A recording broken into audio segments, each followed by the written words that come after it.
Good morning, guys. I'm starting off my morning with my little morning elixir. I basically have it every morning on an empty stomach before I have coffee or breakfast. It's some lemon water with apple cider vinegar. I find it too potent on its own. It kind of damages your throat and tooth enamel, so I like to dilute it. Because it is fermented, it has many health benefits like improving digestion, boosting immune function, helping clear up your skin, balancing body's pH. As someone who struggled with acid reflux, I find it really helps with that, and aiding in weight loss. So those are just some of the benefits of the apple cider vinegar.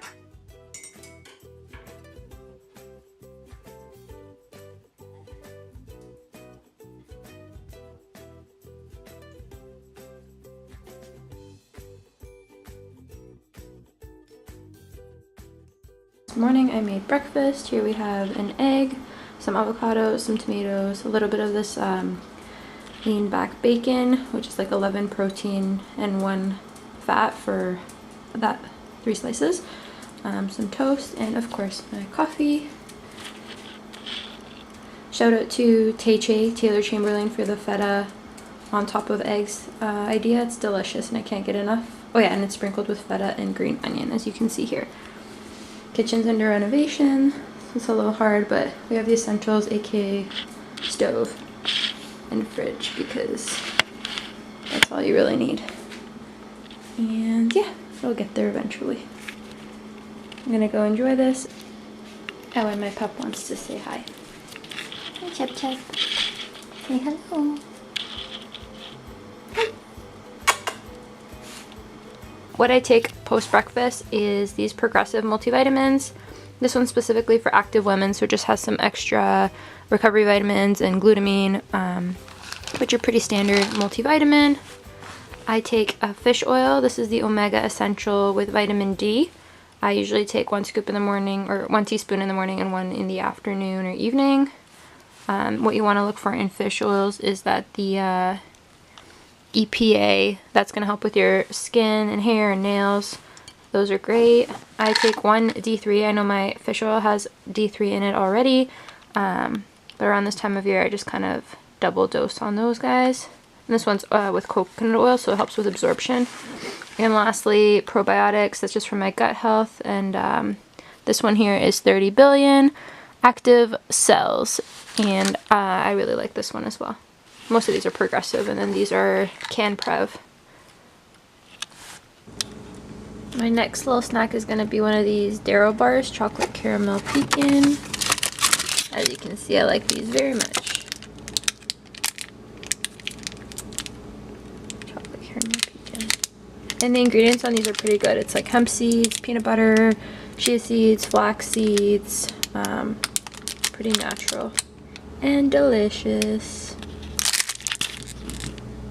So I decided to have one of those chocolate caramel pecan Darrow bars and some fruit as my pre-workout. Hitting legs today. This is lunch. We have a chicken bowl from Mucho Burrito. So it's basically just grilled chicken, rice, lettuce, corn, black bean salsa, a little bit of cheese on top, and I think that's everything in there.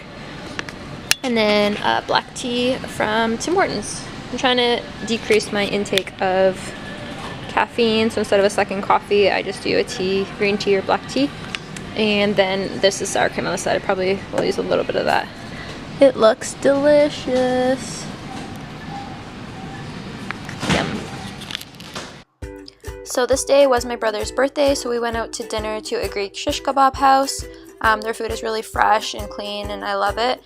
So I started with a Greek salad, as you see here. And then for my main, I got a small chicken souvlaki dinner with roasted potatoes and steamed veggies as my sides. You'll see in the next portion, I'll talk a little bit about some tips for eating out and how to stay on track. I don't know if you can see me there because of the camo, get it? Like a floating head. Anyways, I thought it was funny. I never stop with the camo jokes. Hi YouTube! I hope you enjoyed that full day of eating. I just wanted to come on here and go over 10 tips for eating healthy when you're eating out. Now I know sometimes we go out to indulge or have a good treat. Go and have pizza with your friends, you know. These are just some tips that I found useful while my kitchen was being renovated because I had to eat out a lot, as well as like if you're traveling for work or if you're on vacation and you want to stay on track, these are awesome. I know some people have certain health restrictions or health concerns that have them eating a certain way, so that's awesome as well. I'm kind of in that place where I found a good balance, and I'm happy to go out with friends and have a good time and still live this healthy lifestyle. I think that's what it's all about. It's about having a good balance. So tip number 1 is portions. The portions at restaurants are usually a lot larger than what you would eat at home. So what I recommend for that is eating until you're full and then packing the rest up for a second meal. I mean, it's 2 in 1, that's awesome. Or leftovers, take it to work the next day. Another tip I do to control portions that way is I'll split something with a friend, I'll split stuff with my boyfriend, as well as kids meals. Kids meals are great because they tend to be huge anyways, but it's more than enough for me, and that way I don't end up overeating.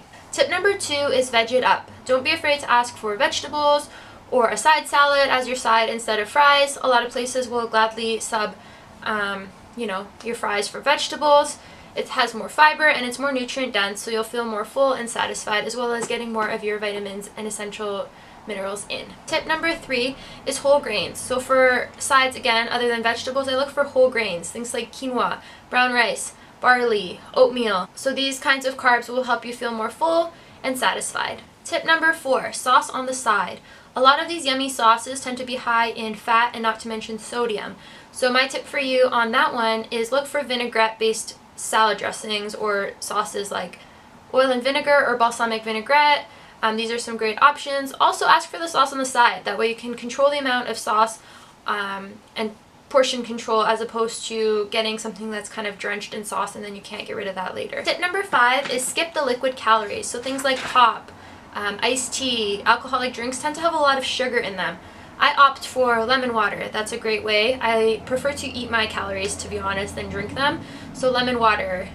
A tea will give you some flavor without any extra calories, as well as if you're doing alcohol, maybe it's a special occasion, some wine, like a wine with less sugar is a great option, and try to keep it to a minimum, like 1 or 2 glasses, and you're fine that way, because a lot of the alcoholic drinks have a lot of empty calories.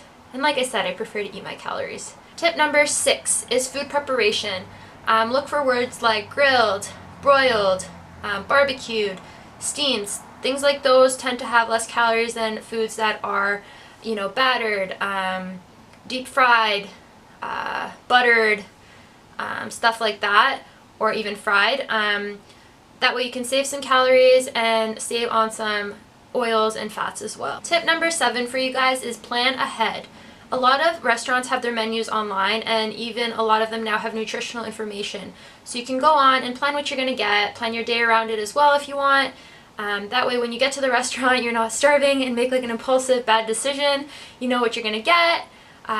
You can even plan your macros if you're a macro tracker, because a lot of restaurants have their nutritional info online. For Mucho Burrito, I simply just put in what I got and it calculated it for me. The Greek restaurant we went to unfortunately didn't, so I just tracked similar items. But it was my brother's birthday and I'm not too insane about every single macro right now, so that was fine. It was a good time. Try to order things that are higher in protein, whole grains, vegetables, healthy fats.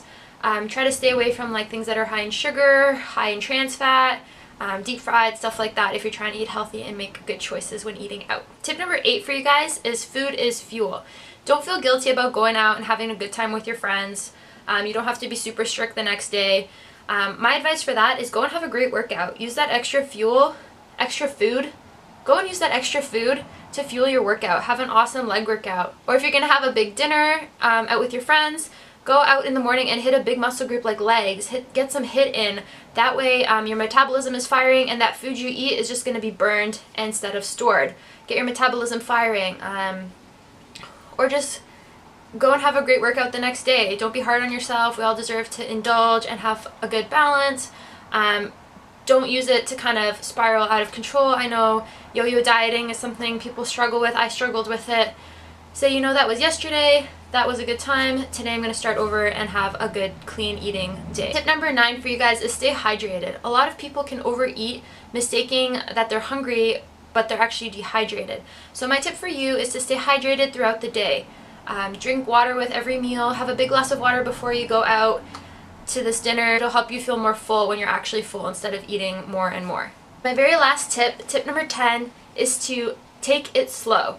So your stomach can take about 20 minutes to signal to your brain that you're hungry. So in that time, a lot of people tend to overeat and then feel super sick and like bloated after.